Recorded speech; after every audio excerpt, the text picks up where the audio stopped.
Okay ka lang ba? Ako na lang ang magtatanong sa'yo kasi wala namang magtatanong na iba. Ako na lang ulit ang mag-uusisa kung talagang okay ka ba.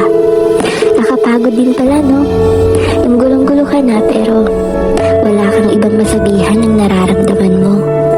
Yung gusto mo sanang sabihin ang mga hinanakit mo kaso walang available na makikinig sa'yo. Ang sarap sanang magkwento kaso wala namang handang makinig sa mga hinaing mo. Parang yung tipong sarili mong problema, sarili mo ring comfort.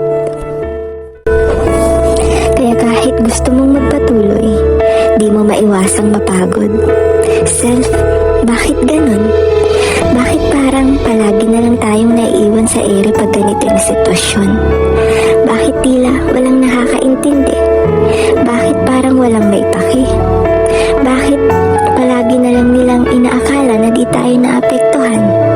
Bakit tingin nila na di tayo nasasaktan? Bakit di nila nakikita na may lungkot sa ating mga mata?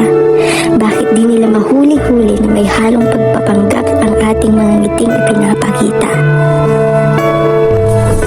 Nakakapagod na kasing magpanggap. Nakakasawa na kasi minsan na magkunwaring palagi tayong matatag. Alam naman kasi natin yung totoo. Yung katotohanan ang nahihirapan na rin tayo.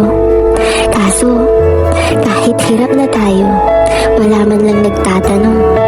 Walang may pake kung totoo ba talagang maayos ang kalagayan natin ngayon. Nakakasawa na rin maghintay na may magtatanong na, kumusta? Kaya pipilitin na lang natin maging okay, wag na lang umasa. Pero, kaya pa naman natin to, di ba?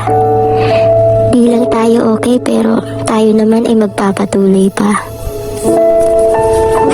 Payakap nga self, yung pangmalakasang hug ha. Magiging okay ka rin.